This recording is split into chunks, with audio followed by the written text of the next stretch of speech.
So how did you become a musician, and what's your story as an artist and a performer? My family moved to Huntsville with the space program. My father worked in the Apollo missions, so I started playing flute in the bands of the public schools in Huntsville. And from the university, you went straight into the orchestra? Yes, that's right. So when I went to university, I went to the University of Alabama in Huntsville, and I wasn't planning to major in music. But I found myself in the practice room all the time, so I thought that was a sign. And when I was 19 years old, I was invited to join the Huntsville Symphony Orchestra.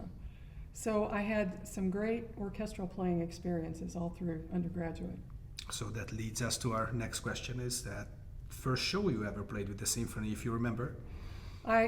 For some reason, I remember that very clearly. It's a long time ago. The first concert I played was a Pops concert with the Dukes of Dixieland. And the first classical? I remember playing Borodin's Symphony No. 2. Okay. Yeah. Wow. Interesting programming. I actually looked at some of the programs from the past, and there's some interesting stuff that was played here. Yeah. And so was most of the repertoire new to you, or you had a good chance to get ready for this job at the university? Well, it was new to me to be playing it. Although I played in a band program that was very progressive in the sense that my band director had us play a lot of transcriptions. Okay. So I already knew a lot of orchestral repertoire from that. And also, my family loved classical music, and I grew up listening to. I mean, most of the things that we played, my father had a recording of it. So, yeah. And it was vinyl or LPs, I guess. That's exactly collection what it was. of LPs. Yeah, and he had a lot of Mahler symphonies in the Okay. 60s. We had Okay. recordings of, I remember Das Lied von der Erde was on the shelf, and so on. So very sophisticated. Do you remember who were the performers on those recordings? Because usually my father owned like all the Beethoven symphonies, and it was all the same, it's like a series, the same conductor and the same orchestra. I don't remember. Okay. I was a little kid, and they actually made me sit down and listen to them. Good. Yeah. So tell us what you're doing in the music world these days when you are not here at work with the symphony. Well, I'm at home practicing for the symphony because the programs are very challenging. I live in the Louisville area. I moved there a few years ago, and so I have subbed with the Louisville Orchestra, and I've played with the Louisville Ballet and other freelance things. And then I'm also on the board of the Louisville Youth Orchestra. I just finished serving 4 years as the president. Nice. Yeah. Is it a big youth orchestra program? Yeah, there's about almost 400 students in Wow. it. Yeah, Okay. very, Okay. very good orchestra. And is it connected with the Loehrlein Symphony, like on an institutional level at all, or No, it's a separate organization? It's a separate organization, but every year we do a side-by-side with the Louisville Which is Orchestra. great, Yeah, yes. yeah. So how do you see, this is a more general question, how do you see the future of classical music and the role of the symphony orchestras in it? And also, how did your view of all this, how has it changed in the last 10 or even 20 years? Because, we tend to be pessimistic at points, and then sometimes it turns out to be for no reason, and sometimes we are right. So what's your take on that? Well, I've played in the orchestra for a long time, and as you know, I've been on the staff, and so actually my view hasn't changed much in 20 years. When I first got on the staff, I was very, with everybody else, I was very aware of the changes, the cultural changes, and the changes in our audience.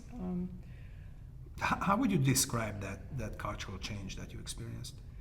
Well, so I started working on the staff in 1990, and there were significant changes happening then.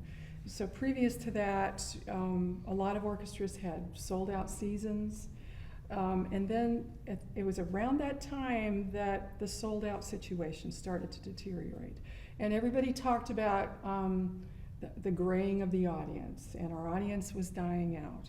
And we all got excited about it. And we started doing things like Pops concerts. We thought if we do Pops concerts, then people will come and they'll hear the symphony, and then they'll be turned on and they'll go to the classical concerts. And you know that didn't work, right? Yeah. It didn't, Well, it didn't work. It doesn't work because it's not the same audience. It's not For the the most same. time, there's a very small overlap between the pops and the classical audience. Right. So, and then I was also the education director for a while, so we talked a lot about getting into the schools and influencing the students, and then their parents would be interested. And that didn't really work either, but I think it's an important thing for us to do. I think it's important for the symphony to have a presence in the community, in the institutions and in the schools.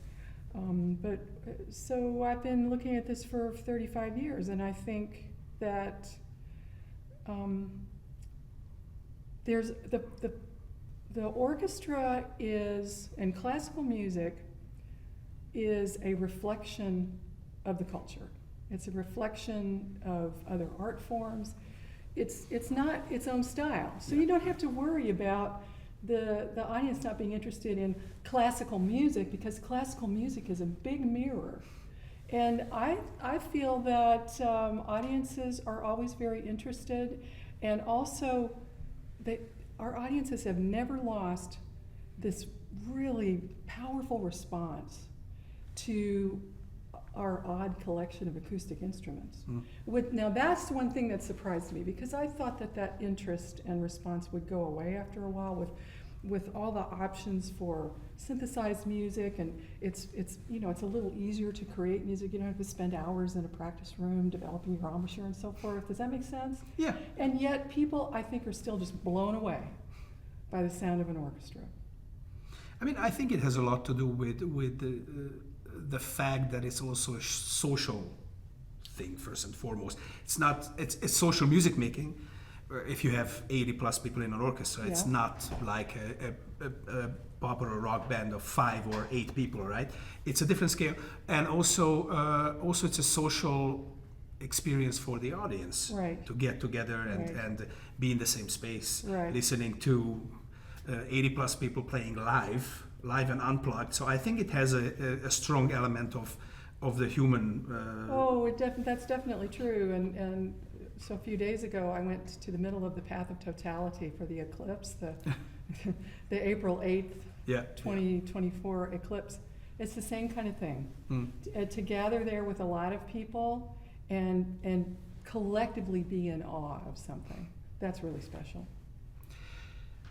So music is of course your life, and it has been, but for most people it's just hobby. What's your hobby? Well, I have a standard poodle and I enjoy training him. I bake bread. I travel with my husband. I look after my mom, and I'm a hospice volunteer. Nice, that's very nice. Does your poodle react to classical music? We had a dog. My parents and I had a dog, and the dog was always just around the piano and just enjoying the vibration of the practice sounds at home. Yeah, it's amazing. My husband is a double bass player, and he likes to lie down on the floor in front of the double bass. And no matter how high the pitches are that I'm practicing, he still wants to hang around with me. So I would say he's indifferent to it. Okay. Thank you so much. Thank you, Appreciate it. Gregory. Thank you.